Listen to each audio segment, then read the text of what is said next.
তিনি আমায় বেঁধে রেখেছিস। আসলে একবার খাবার জল দিয়ে যাবেন। বৃন্দাবনে খাবার জল রূপ সনাতন ওই কুটির নির্মাণ করেছিল বাবা। এদিকে রঘুনাথ দাস গোস্বামী তিনিও যখন ঘর ছেড়ে পথের কাঙাল হলেন, এই রঘুনাথ দাস গোস্বামী ইনি একাধিক ক্রমে মানে একটানা 16 বৎসর আমার মহাপ্রভু আর স্বরূপ দামোদরের সঙ্গ পেয়েছিলেন। একটানা 16 বৎসর মহাপ্রভু এবং স্বরূপ দামোদর যখন অন্তর্ধান হয়ে যান, এরপরে আমার রঘুনাথ দাস গোস্বামীকে বৃন্দাবনে যাওয়ার আহ্বান করেছিলেন ওই সনাতন এবং রূপ গোস্বামী।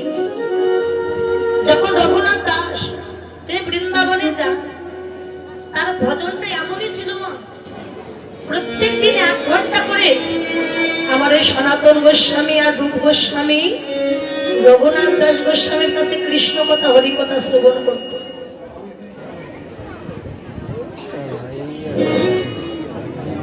এখানে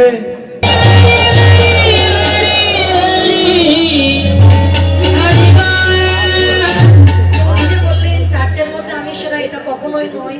আমি কখনোই বড় নয়, সবার চাইতে আমি হলাম ছোট, বয়সেরও ছোট। আবার কীর্তন জগতে আসাও আমার খুব অল্প দিন, মাত্র 10 বছর বয়স কীর্তন জগতে আসা, 10 বছর। তো আপনারা আশীর্বাদ করবেন, শ্রেষ্ঠ হতে চাই না, বড় হতে চাই না, শুধু যেন এমন করে ভগবানের নাম গুলো কীর্তন করে ভক্তদের সঙ্গ করে যেন জীবনটা কাটিয়ে দিতে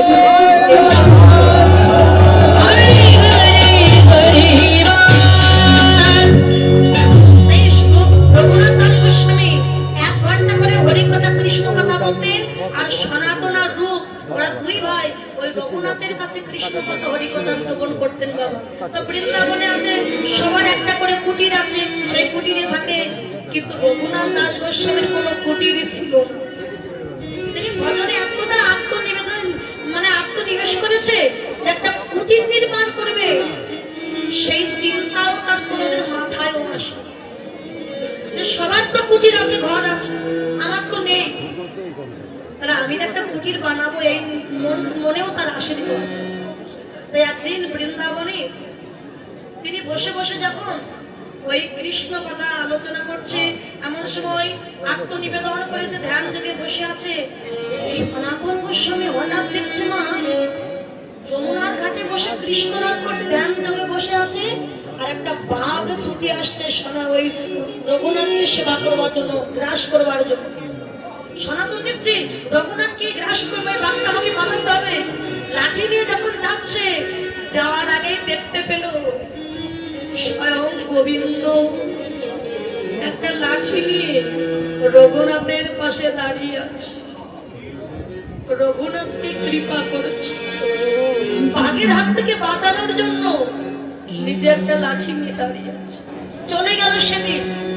আবারও একদিন দেখলো এই যে প্রচন্ড রোদ, রৌদ্রের তাপে, তার তো কোনো কুটির নেই, তা বসে বসে ধ্যান করছে। কত রৌদ্র পড়ছে, তাপ, শরীরটা ঘেমে যাচ্ছে। সনাতন আর রূপ দুজনে দূর থেকে দেখতে পেল স্বয়ং রাধারানী নিজে এসে আর এই শাড়ির অঞ্চল দিয়ে রঘুনাথকে ঢেকে রেখেছে। এমন করে রঘুনাথ নিচে এমন করে আঁচলটা দিয়ে ঢাকিয়ে রেখেছে যেন আমার ভক্তের কোনো কষ্ট না হয়।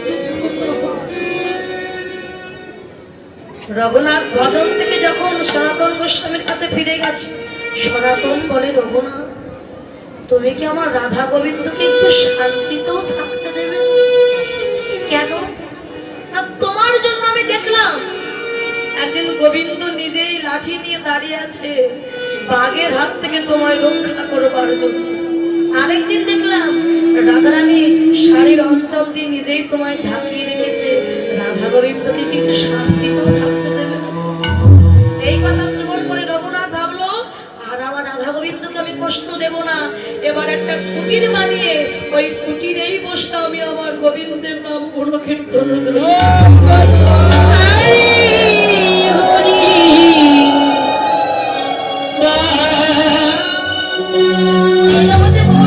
কৃপা যাদের হয় তাদের স্বভাব আচার আচরণ ঠিক ওই কাঙালের মতো ভিখারির মতো হয়ে যায়। ও বিষ্ণুপ্রিয়া, আমার মনে হয় তুইও প্রাণে বাঁচবি। কেন তুই গৌর দর্শন করতে গেলি? বল না কেমন রূপ দেখেছিস তুই? গৌরকে তুই আমরা আগেও দেখেছি, আজকে নতুন করে তুই কি দেখলি? আমি দেখলাম কি জানিস? হেমশয়ে অতি গোরা সুমধুর হাস ধরা জগজন নয়নে আনন্দ করি। হেম মানে কি? বলে কেন সোনা? অতি গোরা অর্থাৎ সোনার চাইতেও অতীব সুন্দর আমার গৌর হরি রঙের জ্যোতি। যেই সোনার সঙ্গে তুলনা করেছে তখন সোনার নিজের দেহকে ধিক্কার দিয়ে বলে নাগরী, গৌর সোনার সঙ্গে তোমরা আমাকে তুলনা করো। আমি হলাম সার সোনা আর আমার গৌর হচ্ছে কাঁচা সোনা। আমাকে কখনো উপাসনা পাওয়া যায় না, কিন্তু গৌর সোনায় উপাসনা পাওয়া যায়। আমাকে অলংকার করে যদি কেউ অঙ্গে ধারণ করে তার কিন্তু অহংকার বেড়ে যায়। বাবা, এখনকার বর্তমান সময়ে যদি কারো 5 ভরি সোনা থাকে তো সে তো অনেক ধন সম্পত্তির মালিক। 5 ভরি সোনা অন্তত 5.5 লক্ষ টাকা দাম। সেই ধন সম্পত্তির মালিক, তার কিন্তু অহংকার কম থাকবে না যে আমার 5 ভরি সোনা আছে। কিন্তু গৌর সোনাকে যদি একবার কেউ বুকে জড়িয়ে ধরতে পারে, মান অভিমান তার দূরে চলে যায়। জাগতিক জগতে স্বর্ণ অলংকার করে রাস্তা দিয়ে হেঁটে গেলে তার প্রতি লক্ষ্য থাকে চোর ডাকাতের ছিনতাইকারী।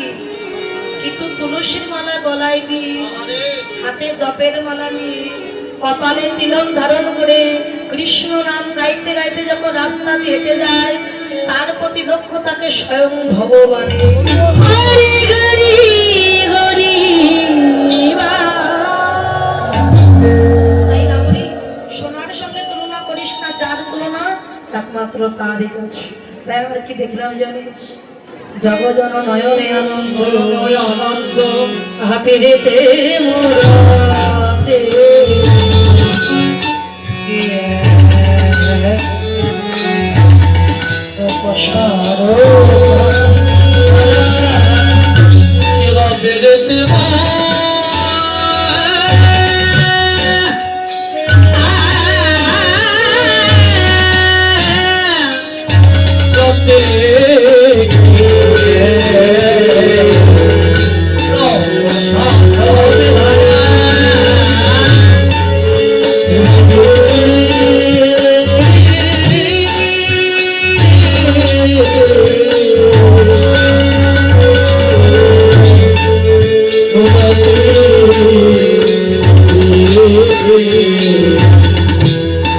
Yes.